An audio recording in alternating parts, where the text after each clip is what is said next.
administration has unveiled a 70-point plan that, if passed, would dramatically overhaul our immigration policy in this country.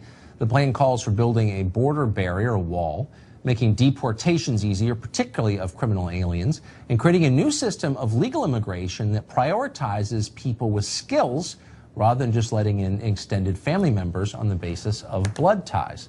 Well, in return, the Trump administration says it's open to granting legal status to DACA beneficiaries. Democrats say the plan is unthinkably extreme somehow. Katie Hopkins is global columnist at dailymail.com, and she joins us tonight. Katie, it is great to see you. What could possibly be the complaints about the items I just listed? And I think we were fair in describing them. Why would someone be against those?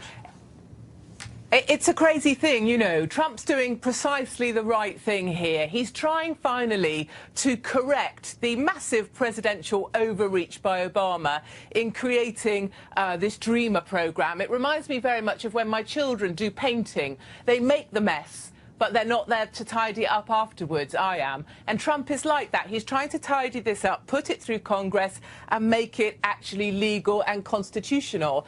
And I think, secondly, he's then saying, once we've dealt with the dreamers that we've and we look after them, and we've given Congress a time limit to make this happen, which is good, he's saying let's not let loads more people in. He's saying let's look after the ones we have. Let's look after also Americans.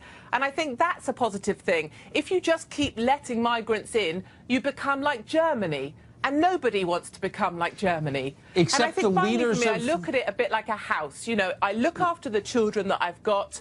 I shut my front door and I lock it so that no baddies can get in and hurt my family.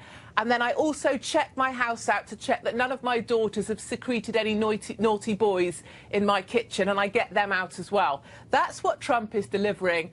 And the Democrats cannot possibly be arguing for it, because otherwise they're going to lose the opportunity to protect the dreamers that they so want to protect. Unless you didn't care about your kids, in which case you would leave the door open and attack anyone who tried to lock it. But yes. I'm just trying to understand the mindset here, and you deal with it, of course, in the UK, all through Western Europe. Your leaders want open borders. They resist any attempt to tighten up immigration. Why? What's the motive? It doesn't help the economy. What's the motive exactly? It seems to be this idea that the globalist policy, this way of thinking that we're all one planet and we should move freely about it, that seems to be the accepted way of thinking right across Europe. And no matter how much our crime rates go up, no matter how many attacks we have, we keep letting them in. So Merkel's now saying she will reduce immigration into Germany, but still is going to accept another 200,000. And we've just had a court case here where a lady has had all her children here. She doesn't have a right to be here. Her children are in school, and therefore she qualifies for all our benefits, and we have to find her a new house to put her 7 children in. So we do seem to prioritise those that come to us, and it's seen as a sort of humanitarian approach. Right. And we don't put European people first, or people from the United Kingdom first. And I think what Trump's trying to do with his immigration plan is really put Americans first. And that's a real, you know, that's a magnificent thing for America, and something the Democrats should be embracing, because they have a very limited period of time in Congress to get this passed. So it'd be much better if they stopped talking about it and actually did some work instead. The one thing both our continents have in common is our leaders really don't care about the people who live there at all.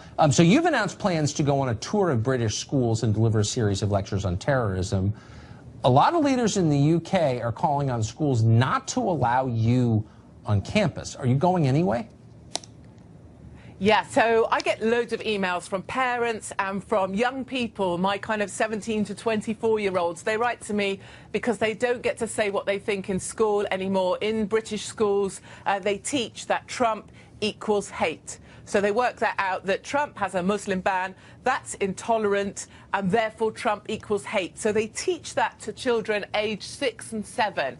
So I want to go around British schools. I am going around them in November 2017. It's the Stand Strong school tour. And it's not about terrorism, Tucker. It's about asking children and students, so before they get to university, to stand up against being brainwashed by liberal teachers, and to really ask them to be taught, you know, how to think, not what to think. But unfortunately, of course, the government's come out against it. The Welsh Education Secretary has come out and said I shouldn't be allowed on campus. I've been banned by a city council altogether.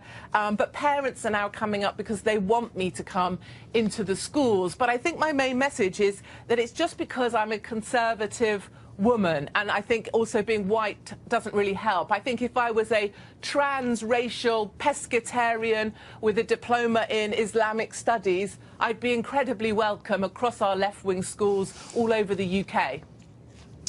I would be surprised. Katie Hopkins, thank you for joining us, and good luck on tour.